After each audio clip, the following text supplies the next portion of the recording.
Hello, and welcome to another tantalising taste of Landmark Beta with me, Binage. This is part 2 of the early August update, since it was such a huge update that to cover it all in one show would have been, well, charitably it would probably have sent you all to sleep, so, watch them back to back if you're in the grips of insomnia.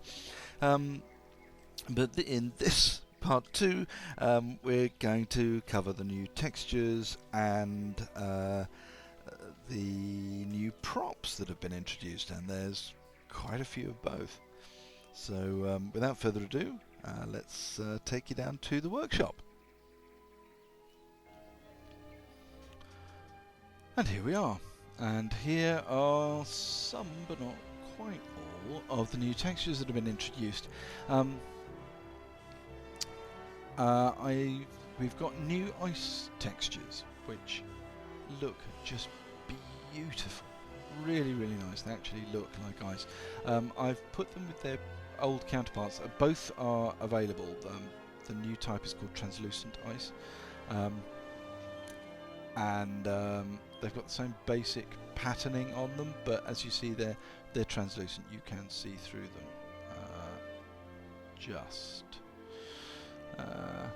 Yeah, if you look here you can just see the grid on the wall behind it. They're not super transparent, but they're sort of transparent like ice is, I guess. And I think they look much more icy than their predecessors, which look kind of dirty. Dirty. Anyway, this is large translucent bricks, medium translucent bricks, small translucent bricks. Now this is polished ice, sorry, translucent polished ice, translucent rough ice, that's translucent ice pavers, translucent ice shingles, I think that's called, and no, it's escaped me, let's have a look, what are you called? Translucent ice trim. There we go. So I think you'll agree they're super nice. I don't build with ice, or don't build with ice at the moment, but they do look really nice, and I quite like the. I mean, that's almost. Could you use that for glass? It's nice anyway. Yeah, very nice. I look forward to seeing some builds with these. I think you can create some awesome ice palaces. Now there was some feedback about the placeable water voxels that they weren't animated enough, so they have added animations. This has its own issue, which I will show you right now. And here we are at the Teahouse, and I want to demonstrate to you the changes they've made to water voxels, and it's kind of irritating. It's kind of irritating for me because I was using it as glass, and while I really like the new animation that's sort of shimmering across it, not so keen about the up and down movement. You can see that sort of here you've got these little waves that are creating gaps between the voxels and the top and bottom of the frames in which they're placed. I wish that they would stretch and remain stretched. I have no idea how you would make that happen. For now I think I will probably use the new glass texture, which I think we'll probably get onto in a second. But it's a shame because I quite liked the water, I liked the effect, I liked the shimmering, but no, I cannot put up with this wave going, making all these odd gaps around the place, so that's a shame. Anyway, back to the workshop. So there we go, that's that's water for you, and it's new ripples, which I'm not overly pleased about, but hey, there you go. It's water, not glass or force fields or anything. Anyway, that brings us neatly on to glass. Yes, we have a new glass texture, and it is this. And it's placeable as a voxel, any size, any shape, whatever you want. You'll notice that it is tinted. It has a slight sort of, I don't know what, teal tint to it, greeny blue. And there's a lot of distortion through it. So it's not like modern glass, it's like sort of Elizabethan glass, possibly slightly better than that. You can see through it, but everything's distorted. So for modern builds, it's not ideal, really. Excellent for fantasy and rustic, I would have thought, but and probably quite interesting to build with. I shudder to think what a maze made of this stuff would look like.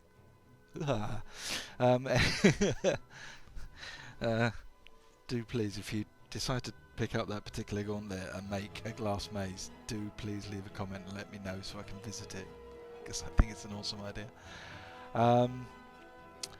Yeah, it has the same issues with selecting glass voxels as water does. The select tool seems to sort of slide off it, which is odd. There's also some issues with pasting, not pasting, with adding glass via a selection. I'm not sure quite what's going on there. It might just have been my positioning that was off, but it seemed to be behaving oddly. So you can get there in the end, as you can see. You can definitely get there in the end, but it behaves oddly, so get ready for that if you're going to use glass. Painting glass works just fine. I've gone back to the Teahouse and repainted all of that, all of those water panes. I've replaced them with, actually no, I haven't. I've replaced half of them with glass and the other half with the polished, translucent polished ice, which has a very interesting effect indeed. The translucent polished ice looks white, but it looks quite luminous. So for a shoji screen, that actually works quite nicely. Downside of it is that, not surprisingly and completely legitimately, translucent ice, polished ice, isn't as transparent as glass. Who'd have thought, huh? But it's, so there is this white tint. It's very misty through it, but you can sort of still see shapes through it, which is interesting. Going back to the glass though, it looks very much as though it's sort of the water that we had before, but without any animation to it, which is all right.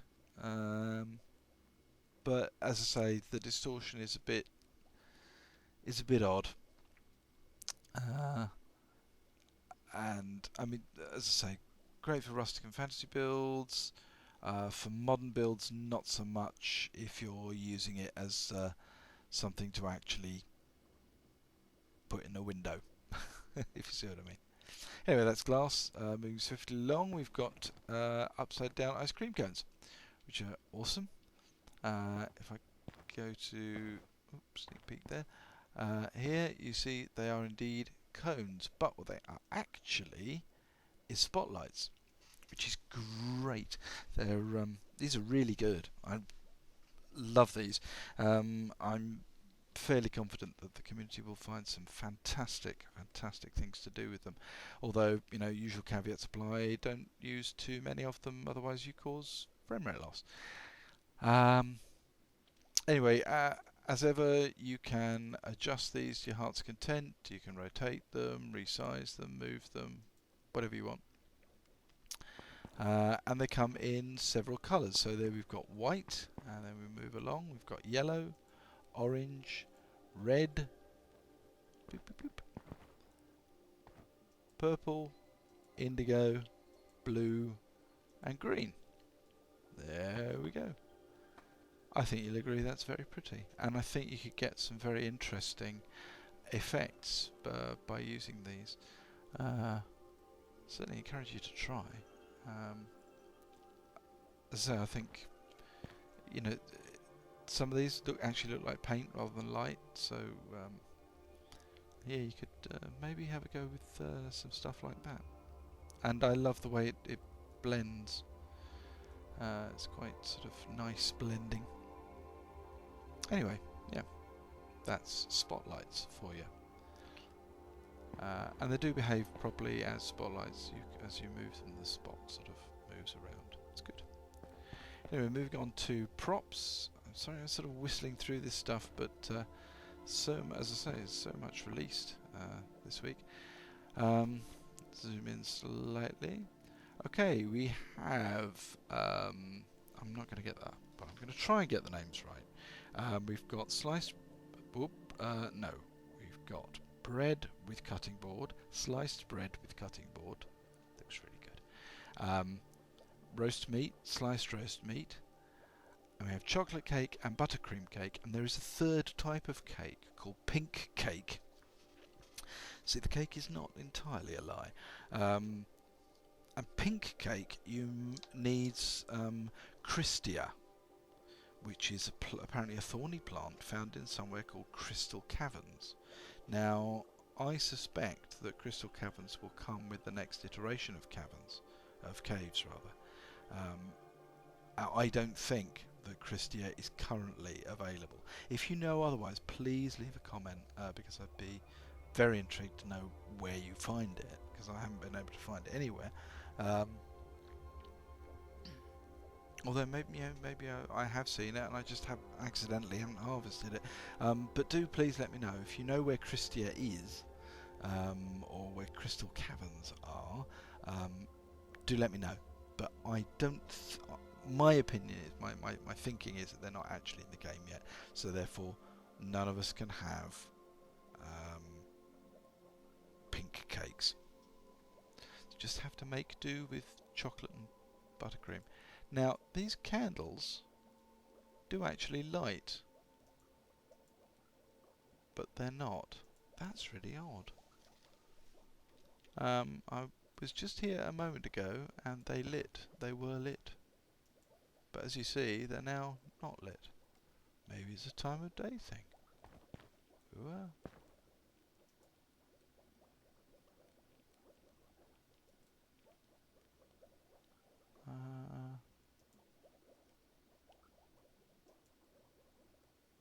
Nope. Oh well. Ho hum.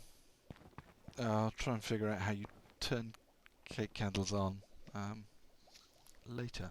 Anyway, this brings us on to drinking vessels.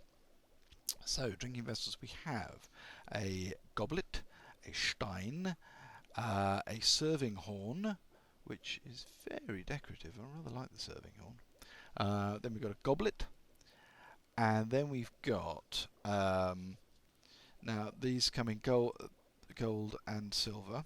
So we have a no, that's not a large goblet. Where is it?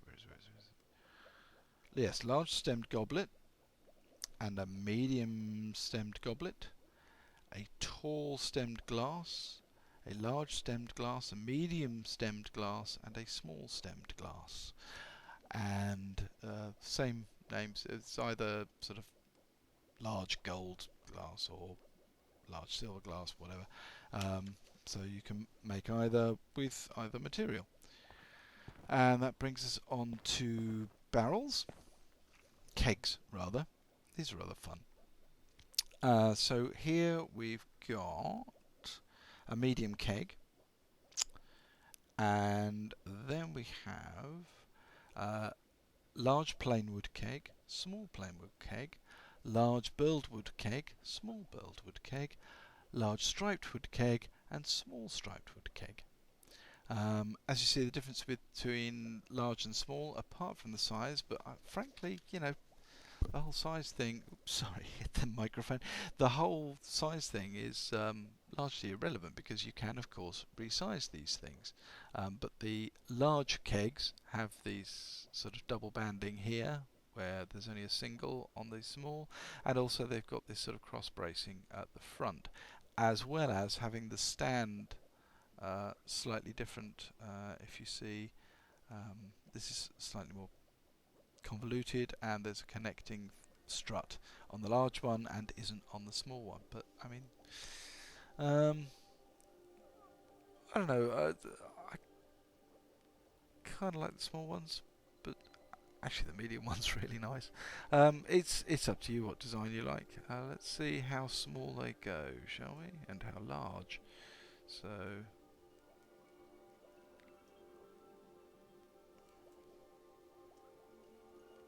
okay, that's as small as that will go. Boom. And let's see how large this will go. Just size.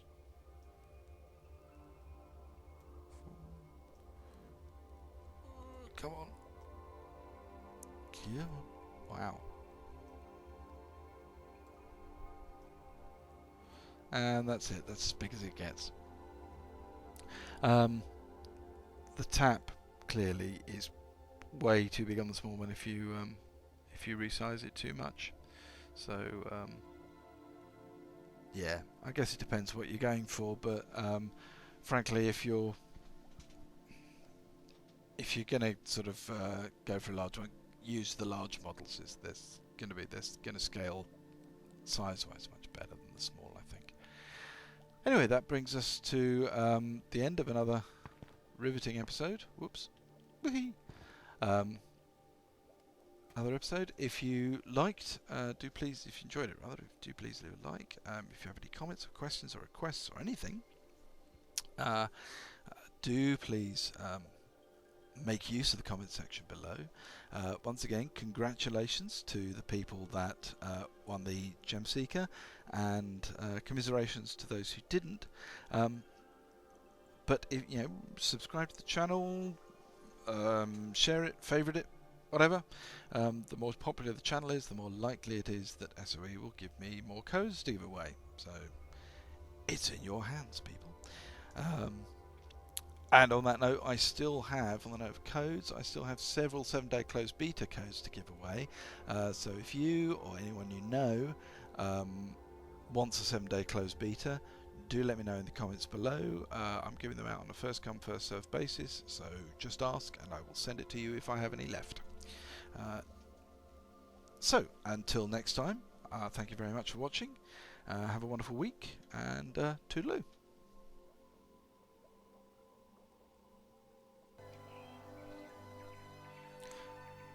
Before you go, I thought I mentioned cryptically, I'm sure, that I've made some changes to the Teahouse shoji screens, and I thought I'd just show you what I'd done. So here we are. Now these bottom panels are white lumicite, and that hasn't changed.